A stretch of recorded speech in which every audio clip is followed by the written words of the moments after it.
नमस्कार, बहुत स्वागत है आप सभी का न्यूज नेशन के डिजिटल प्लेटफॉर्म पर। मैं हूं आपके साथ अमृता गर्ग। शेयर मार्केट का इन दिनों बहुत जिक्र आप सुन रहे होंगे और जब से ट्रम्प की तरफ से टैरिफ पॉलिसीज में बदलाव किए गए हैं, टैरिफ बढ़ाए गए हैं कई मुल्कों पर, उसके बाद से ये खबर लगातार मार्केट में बहुत चर्चा का विषय रही, काफी सुर्खियां इसने बटोरी और फिर 90 दिनों के लिए उसे होल्ड कर दिया जाना। अमेरिका का चाइना के साथ वो पूरा हम देख रहे हैं कि किस तरीके से एक वॉर की तरह वो भी हम देख रहे हैं। तो ये मार्केट वॉर भी जारी है। तो इसी बीच भारतीय शेयर बाजार में किस तरह की बाजार की चाल है, किस तरीके के एनालिसिस सामने आ रहे हैं, इन तमाम चीजों को समझेंगे। और हमारे साथ खास मेहमान इस दौरान विनय भतीजा जी जो है वो जुड़ेंगे, शेयर मार्केट एक्सपर्ट हैं। आपसे समझेंगे कि किस तरीके से मार्केट की चाल जो है वो नजर आ रही है और 3 दिन के छुट्टी के बाद जब बाजार खुलेगा तो किस तरीके की उम्मीद है, ये भी समझेंगे। तो सर, सबसे पहला सवाल आपका स्वागत करते हुए यही कि 3 दिन की छुट्टी के बाद अब बाजार जो है वो खुलेंगे, तो किस तरीके के अनुमान जो है वो लगाए जा रहे हैं। फ्राइडे में जो हमने देखा थोड़ा सा अप हुआ मार्केट में, तो उस हिसाब से अब क्या उम्मीद लगाई जा रही है कल के लिए। फर्स्ट ऑफ ऑल बहुत बहुत शुक्रिया मुझे इस शो पे बुलाने के लिए। आप ये जो टैरिफ का जो खेल चल रहा है और जो इंडियन मार्केट्स आप देखोगे तो हमने सितंबर से ही कलेक्ट करना चालू कर दिया था। एंड इफ यू और हम लोग अगर ये भी देखें कि इंडिया पे जो इफेक्ट होने वाला है टैरिफ्स का, वो इतना नहीं होने वाला है। At least the first order effect इतना नहीं आएगा। जो अनुमान बताए जाते हैं that is only going to be 2.1% of our GDP. And we are already and हम लोग प्रोएक्टिवली, हमारे जो विदेश मंत्री हैं डॉक्टर एस जयशंकर, हमारे जो प्रधानमंत्री हैं, वो पहले ही जाके आ गए थे and they have already started talks on a free trade agreement with US. And हम लोग ने वो जो चाइना ने किया था कि रेसिप्रोकल टैरिफ लगाएंगे, वो हम लोगों ने नहीं किया। तो हमारी मार्केट्स करंटली ये सब चीजें फैक्टर इन कर चुकी है, टैरिफ्स फैक्टर इन कर चुकी है। यहाँ से मेरे को लगता है वैल्यूएशंस बहुत अच्छे हैं। अगर कोई किसी को इन्वेस्ट करना चालू करना है या निवेश करना चालू करना है तो यहाँ से कर सकते हैं। बहुत ही अच्छे वैल्यूएशंस हैं, स्टॉक्स काफी सस्ते अवेलेबल हैं। तो 3 दिन के जो कल मार्केट खुलेगा, I feel that is going to be relatively positive. अगर निफ्टी और बैंक निफ्टी की बात की जाए तो उनके लिए इस हफ्ते प्रमुख सपोर्ट की बात की जाए और दूसरी तरफ अगर रेजिस्टेंस लेवल की बात की जाए तो क्या दोनों लेवल्स रहने वाले हैं।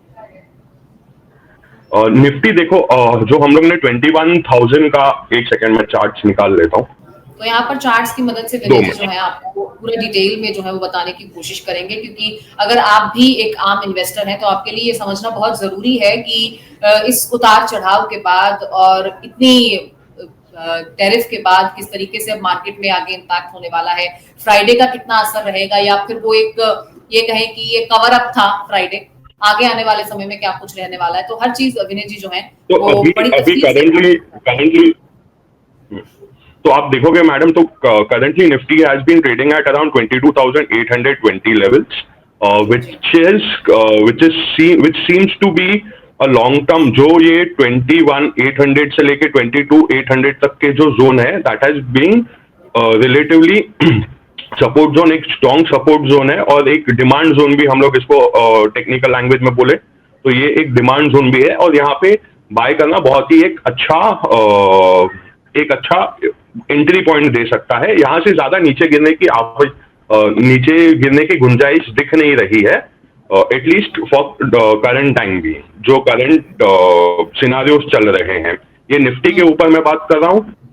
यहाँ से अगर हम टारगेट देखेंगे, मीडियम टर्म या शॉर्ट टर्म टारगेट हम लोग 20,950 से 24,000 तक का पकड़ सकते हैं, with a stop loss of around 22,000 का स्टॉप लॉस रख के आप ऊपर के लिए एक ट्रेड ले सकते हैं। जो फर्स्ट टारगेट होगा वो 24,000 होगा। और अगर फ्राइडे में हम देखें थोड़ी सी तेजी जो आई थी, वो शॉर्ट कवरिंग उसको माना जाए या फिर आगे आने वाले टाइम के लिए एक अप ट्रेंड का अनुमान उसे माना जा सकता है कि मार्केट में अब देखेंगे कि बढ़ोतरी होती हुई दिखेगी कल से। शॉर्ट कवरिंग, ये बहुत ही अच्छा सवाल किया है आपने। या ये शॉर्ट कवरिंग था या रिवर्सल था, और ये बोलना फिलहाल थोड़ा मुश्किल हो सकता है। देखना पड़ेगा कि सेंटिमेंट्स क्या है, ओवरऑल सेंटिमेंट्स कैसे चल रहे हैं, क्योंकि एफआईआईज ने अभी भी बेचना बंद नहीं किया है। हमारे डोमेस्टिक इंस्टीट्यूशंस बहुत ही स्ट्रांगली बाय कर रहे हैं, but FIIs have not yet stopped selling. तो सेंटिमेंट अभी भी थोड़ा अनसर्टेनिटी है, एंड सबको जैसे पता रहेगा, it is uncertainty is not something that the markets like, right? So ये मेरे हिसाब से मैं अपनी बात करूं तो this is for me it is going to be a very good zone to buy. अगर आप वो स्टॉक्स लेते हैं जहां पे जिनका फोकस डोमेस्टिक है, एफएमसीजी कंपनीज है, जिनका ज्यादा यूएस पे एक्सपोजर नहीं है या जिनका ज्यादा एक्सपोर्ट्स नहीं है, अगर आप वो सब कंपनीज पे ध्यान देते हैं, so it is going to be a very good time to buy. It is a very good time to buy. The valuations are pretty cheap, और हम अगर हमारा टाइम फ्रेम 1 से 3 साल का है, तो then it is a very very safe zone to buy. तो हम लोग ये नहीं देखेंगे कि कल ट्यूसडे को क्या हो सकता है मार्केट में, या एक हफ्ते क्या हो सकता है। If you are playing the longer run game, जो most of the retail investors को करना चाहिए, उनके लिए this is the best time to enter the markets. तो ये तो टेक्निकल एनालिसिस की बात हमने कर ली। अब फंडामेंटल एनालिसिस की अगर बात की जाए और पर्टिकुलर सेक्टर के ऊपर आधारित हम बात करें, तो जैसा आपने कहा कि ये अच्छा वक्त है खरीदने के लिए, इन्वेस्ट करने के लिए, तो कौन से ऐसे सेक्टर्स हैं जिनमें इन्वेस्ट किया जा सकता है? अगर आप अनुमान लगाना चाहें तो कौन से सेक्टर्स इस वक्त आपको बेस्ट लगते हैं एक आम निवेशक के लिए, जिसकी बहुत ज्यादा वर्थ नहीं है लेकिन फिर भी वो शेयर मार्केट में कुछ इन्वेस्टमेंट कर रहा है? तो जैसे कि मैंने बोला कि एक होम ग्रोन जो हम लोग का जो we are a population of 1.4 billion, most populous country on in the world, right? तो हमारा जो मार्केट है, रिटेल मार्केट है, वो बहुत स्ट्रांग है। तो एसटी कंपनीज जो लाइक एफएमसीजी कंपनीज जो होम ग्रोन है, जो होम बेस्ड बिजनेस है, उन पे एक कॉन्सेंट्रेट कर सकते हैं। आपको ये भी पता होगा कि लास्ट जो बजट था उसमें भी 12 लाख तक का हमको टैक्स फ्री टैक्स रिबेट, मतलब टैक्सेस नहीं लगने वाले हैं। 12.5 लाख तक, 12.5 पौने 13 लाख तक कोई भी टैक्स नहीं लगने वाला है। तो वो एक और रीजन है कि स्पेंडिंग बढ़ सकती है।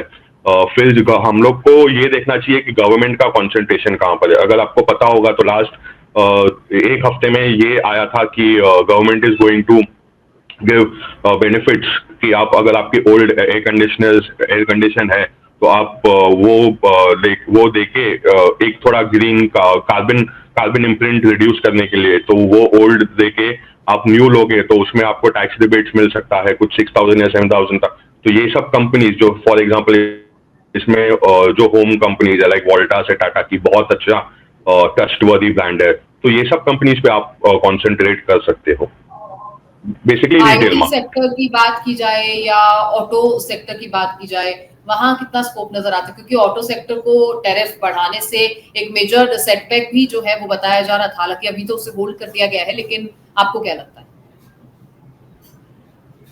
तो ऑटोज का डेफिनेटली एक बिग एक्सपोजर है। फॉर एग्जांपल टाटास का जीएलआर, जैगुआर लैंड रोवर है, उनका भी अगर आप न्यूज देखोगे तो कुछ खास इम्प्रूवमेंट हुआ नहीं है। अभी नंबर्स आ गए थे, उनके सेल्स में इतना कुछ उछाल आया नहीं है।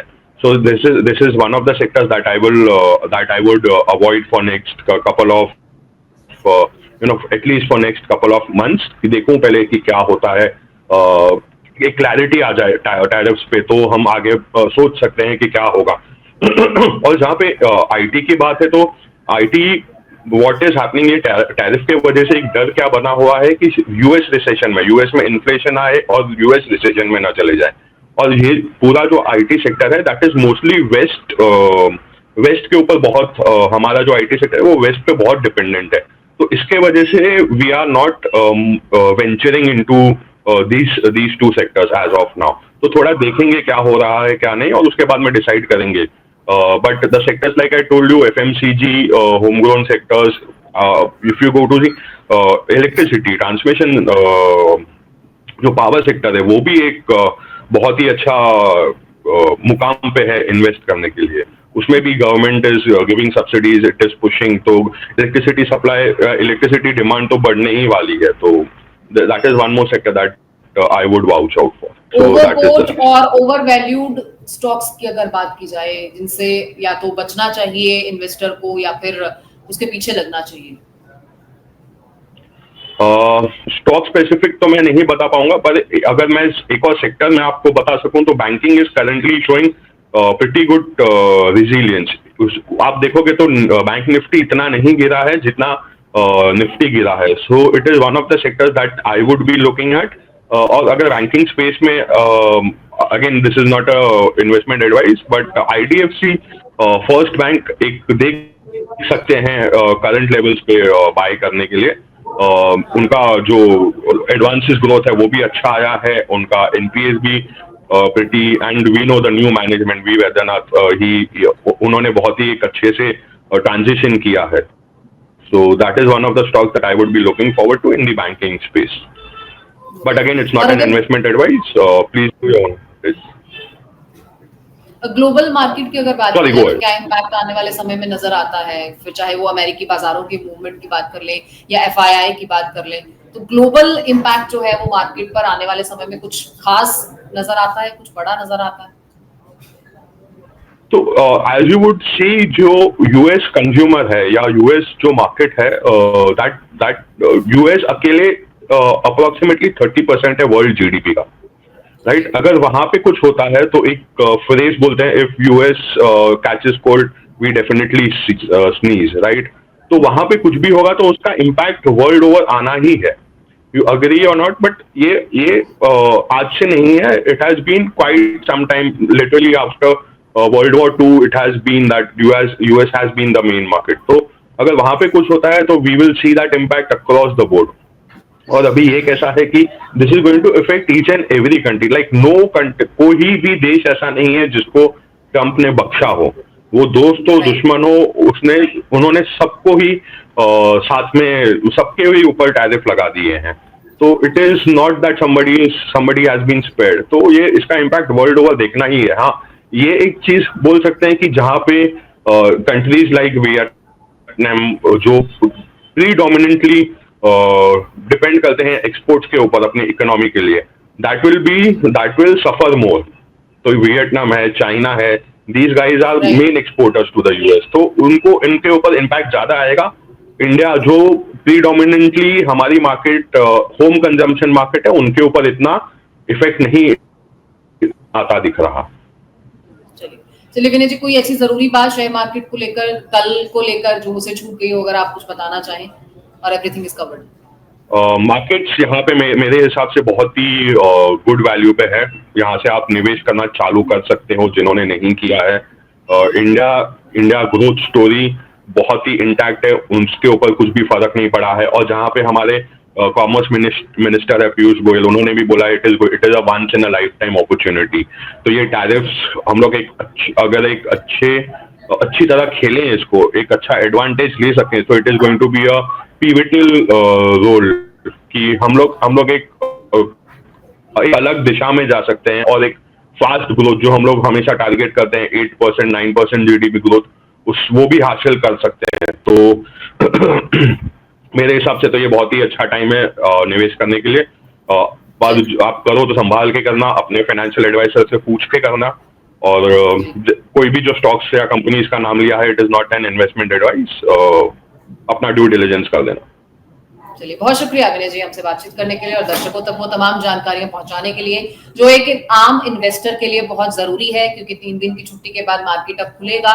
तो उसमें आपको कौन कौन सी चीजों को लेकर एहतियात बरतना है, कौन से शेयर्स आप खरीद सकते हैं, कौन से सेक्टर में आप इन्वेस्ट कर सकते हैं, और एक आम इन्वेस्टर के लिए, जैसे कि हमारे एक्सपर्ट ने बताया, कि एक अच्छा मौका है, इससे नीचे मार्केट जाने की संभावना बहुत कम है। तो इस समय आप इन्वेस्ट कर सकते हैं, आप शेयर्स खरीद सकते हैं, आने वाले समय में उसमें उछाल होगा तो आपको फायदा हो सकता है। बाकी आप अपने रिस्क पर और अपने जो शेयर मार्केट इन्वेस्टर आपके कोई भी गाइड हो, उनकी निगरानी में ही ये सब करें, क्योंकि ये शेयर मार्केट एक रिस्क के साथ आता है जिसे आपको अपनाना पड़ता ही है। आज की इस खास पेशकश में फिलहाल इजाजत दीजिए, बने रहिए न्यूज नेशन के साथ। नमस्कार। न्यूज नेशन अब व्हाट्सएप पर खबरों की ताजा अपडेट के लिए न्यूज नेशन के इस क्यूआर कोड को स्कैन करें।